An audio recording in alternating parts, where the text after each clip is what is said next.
Graffiti's been around for millions of years, originating with cavemen drawing illustrations on cave walls. In modern day, graffiti started as tagging, people writing their names on walls, street signs or lampposts. It then evolved into a way of gangs marking their territory. Not long after, graffiti became a form of artwork. Graffiti artists found it a way of self-expression through images and writing. Graffiti artists such as Banksy, a Bristol-based artist, expressed himself by portraying his beliefs through his street art. Throughout the next couple of weeks, I'm on a journey to try and understand everyone's views on graffiti. If it's on a hospital, I don't like it. It is vandalism. Because it is an act of vandalism. The links it has with the police, skate parks and what influences it has. There's a blurred line between graffiti being art or vandalism. I aim to unblur that line throughout this documentary and to discover whether it really is art or just a form of vandalism. I'm going to start by visiting a street art project underneath an old Tesco's car park where graffiti was allowed. This is the Street Art Project 2010. This is where there's the argument between art and vandalism. This was obviously allowed by people who are usually doing street art on the street. So they gave them a designated area so that they could show their skills, and this is what they've come up with.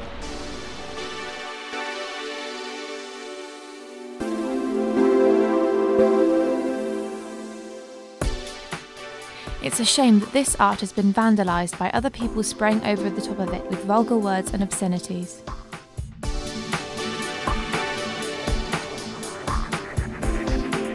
After seeing the art being vandalised in this underground car park, I decided to get an expert opinion on vandalism at another underpass in Yeovil.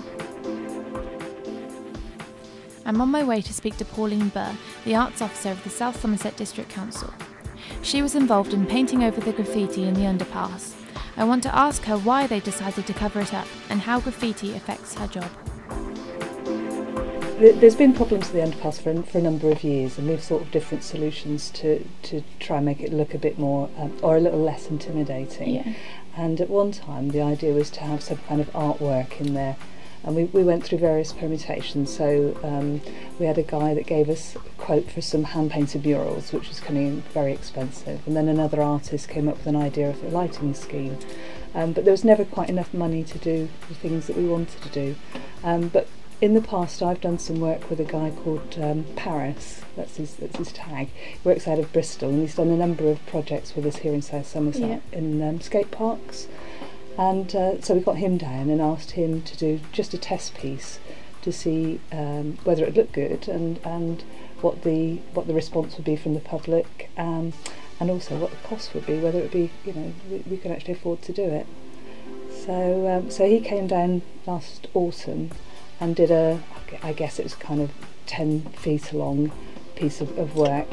And we got very good response from all members, all sides of the public. Yeah, I remember seeing it. It looked really good. Yeah, I think the college students were really quite taken by it. He does know Banksy, so while he was doing the work, he was telling people about what Banksy's really like. Whether it's true or not, who knows? He's an interesting character anyway. But even older people that were going to the hospital were really quite taken by his work. So that was then. We tried the sample piece, but because the walls had been tiled in the past, the fear was that he could do all this work and then somebody would come along and start pinging the tiles off and it'll all be lost. So they decided that rather than go ahead with it, they'd take the tiles off and just paint it over cream and leave it at that. Yeah. After talking to Pauline about the underpass, I decided to go and see it for myself. The underpass in Yeovil was fully refurbished as part of the Yeovil Town Centre audit group. They were completely covered in graffiti but have now been painted over. I will be monitoring it closely to see how long it takes for graffiti to appear. A couple of guys we met from Australia and America have given us their opinion on graffiti and what it's like in other parts of the world. I'm from LA, and everybody graffitis in LA, and so I kind of like it just the way it looks, but other than that, I mean, as long as it's in the right spot, it's cool. It depends for me.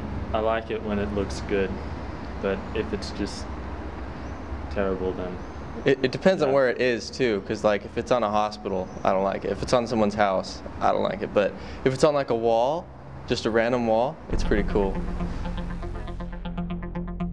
It's interesting to get a worldwide view on graffiti. It's obvious that they feel it is art as long as it's in the right place.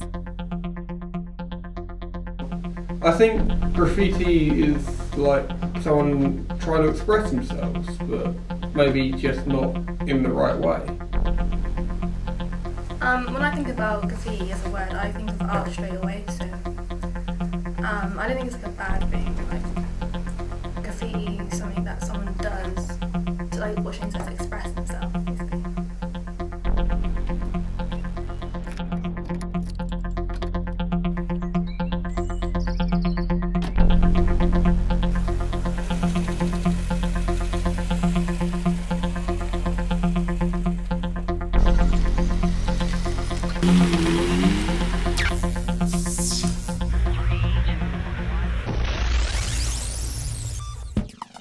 People's opinion on graffiti vary. It's apparent that the stereotype of young people liking graffiti does not apply to everyone.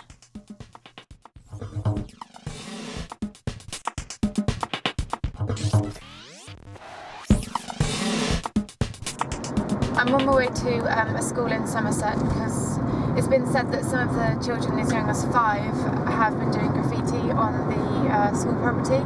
I've arranged an interview with one of the teachers just to ask her what may have influenced the children and why she thinks they might have done it.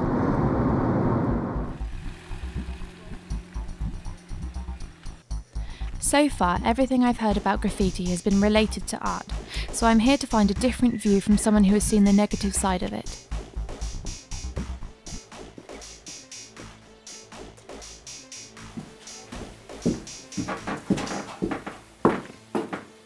So tell me what the graffiti was. It was a couple of surnames of the children in the school written in a black pen, and it was situated on a planter, a beautiful planter that's just outside this school.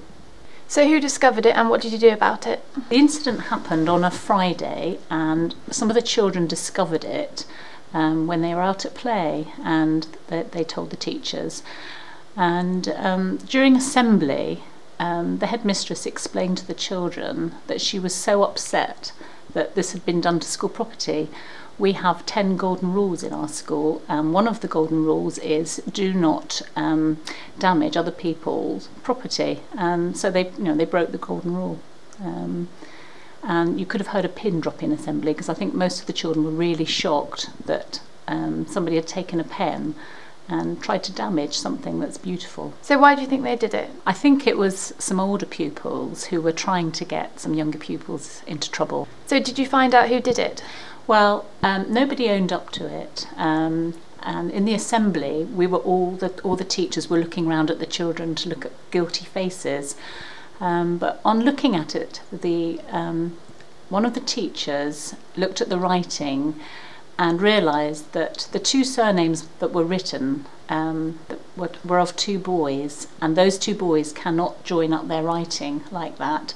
So she then looked at some of her pupils' writing, and yes, we do know who did it, but that child has denied it. So yeah, we do know who did it. So do you think they would be influenced by graffiti that they've seen on the street? I think they think it's acceptable to damage other people's property, yes, when they see that it's allowed elsewhere, or possibly not allowed, but they see, yeah, evidence of it elsewhere, yes. So do you think that your children think it's acceptable to do something like that? Well, I think it's our duty as teachers to educate them to not damage other people's property, because it is an act of vandalism. So from the interview that I've just done, it's obvious that children are being influenced by graffiti in a bad way, and obviously that side of things is an act of vandalism, and that's how the teachers feel, and they obviously don't want that to happen. So I guess there is 2 sides to graffiti, because as Sue said, it wasn't artistic. It was just a way of the children putting their mark on the school. So yeah, I suppose it is vandalism in a way. Some of it can be racist. So in your cities such as Bristol, you may get a lot of racist graffiti on things like mosques and places like that.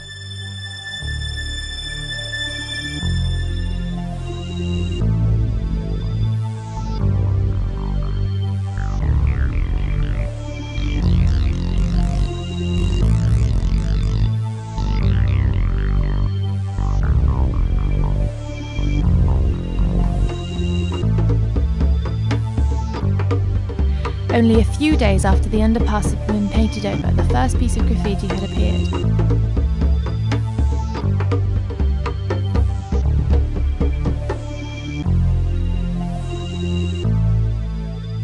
It may only be a small piece, but if this appears after only 2 days, it's more than likely that there will be a continuous amount of graffiti to come.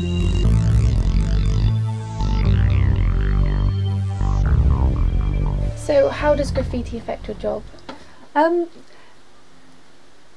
The thing about graffiti is that it's a kind of art form that especially young people seem to like. Yeah. You know, they don't go in for, I don't know, withy sculptures and felt making as much, but something like graffiti art, when it's done well, it's something that people can really engage with.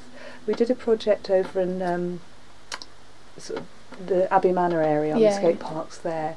This was going back about 4 or 5 years ago, and there were a few young people that had actually signed up to do the project. But when the artists came along and were showing the kids how to do the work, it just gathered an audience, you know, and everybody just wanted to have a go. So I think it's something that young people can sort of identify with, and it goes with all the hip hop, street culture, skate, you know. So.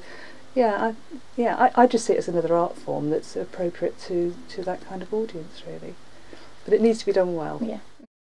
Graffiti might have reasons that aren't good, like maybe gangs might use it to mark their territory, which would be a bad thing. There are different types of legislation in relation to graffiti. The Anti-Social Behaviour Act of 2003 gives the power to local authorities to deal with forms of graffiti, so you graffiti in underpasses and things like posters put on walls, which is also a form of graffiti. The local authority can issue fixed penalty tickets to offenders, which means they don't get a conviction, they'll just get a fine. Halloween night, where people are throwing eggs at people's houses, that's a form of graffiti and criminal damage, so persons will be arrested in relation to that and interviewed and either issued with a fixed penalty ticket if they're eligible for a fixed penalty ticket, and they're people that haven't got any previous convictions for criminal damage or any form of antisocial behaviour. If they've got previous for that, then they have to be charged and go to court. Then there's legislation under the Criminal Damage Act where, say, you have an undesirable person living in your neighbourhood and some person comes along and writes all over their door, then that would come under the Criminal Damage Act, and the police would get involved with that side of things. The offender would be arrested, interviewed, and if convicted could have a sentence of up to 3 months in prison and a fine, depending on the cost of the damage. Okay, my name's Justin Lowe. I'm a partner with Green Slate Taylor Hunt. We own this building here. We're chartered surveyors, estate agents, valuers, and this building does suffer from graffiti. We do get random sort of splurges of graffiti along the corner, along the side.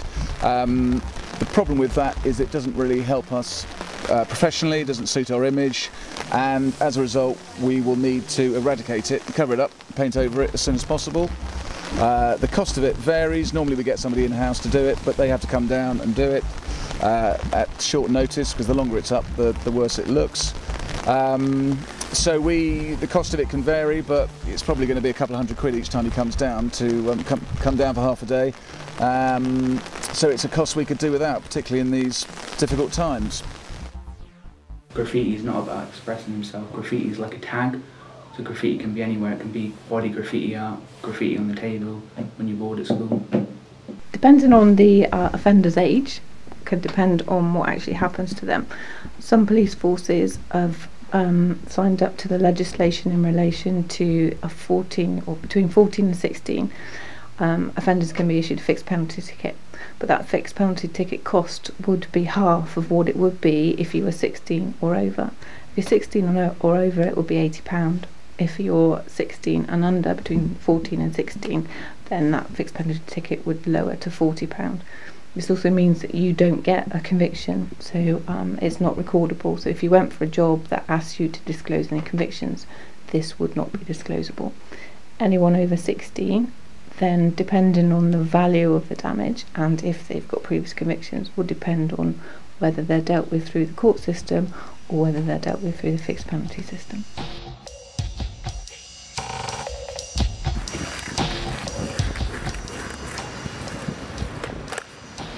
Sam Downton-Jones, a student from Yeovil College, was sentenced to 24 hours community service due to countless acts of vandalism. This is his account of what happened. Skate parks influenced me to do graffiti. Well, since I skate, I was always in skate parks. Skate parks usually trash with graffiti, so.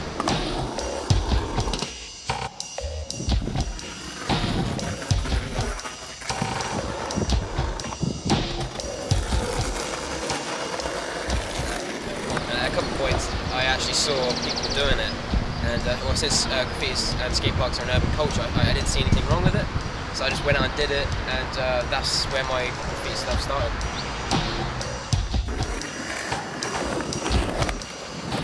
I grew up in a bad neighbourhood or anything, I just mixed with the wrong people. These types of people, they weren't afraid of trouble, they were always out to cause a ruckus or something. And at one time they started doing graffiti, they're like, dude, you gotta do this, it's so fun. So I was like, yeah, sure. So I came along one day, started doing graffiti, and it went from there.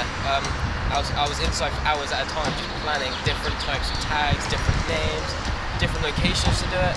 And then at night I'd go out and do it, and then it got serious at one point. Like, we were in the newspaper like every week, the local newspaper that is, saying who are these vandals, and you know, the police were onto us. So at that point it was really exciting, you know. We had the police chasing us down trying to find us. It got really scary as well. Anyway, the police came to my house one time whilst I wasn't there, which was fortunate. They came to the house, they told my parents everything, as in they told them there's graffiti turning up, I think his son might be involved, but they didn't have any definite evidence. So I was in the clear, and I was scot-free, so I was like, yeah, I'm going to do some more tags. So I went out, did some more graffiti, and then one time, it was a regular night, planned some tags, went out, go with some friends, and basically I wasn't focused. I started graffitiing and turned round, and there was a guy staring me in the face, and I didn't know what to do, so I just legged it. Anyways, I forgot about it, came back the next morning, and the police had been at my house and told my parents that someone had reported me. They've seen me doing graffiti, so that was really scary. So my parents had to call the police back up and say, Sam's here now. So the police came back over, and they told me that they're going to have to take me down to the station, they had to take my fingerprints, but because of my age, I wasn't allowed to go to prison, so they put me for community service, and well, just seeing the police at my house was enough to discourage me, and ever since, I haven't graffitied a wall ever since.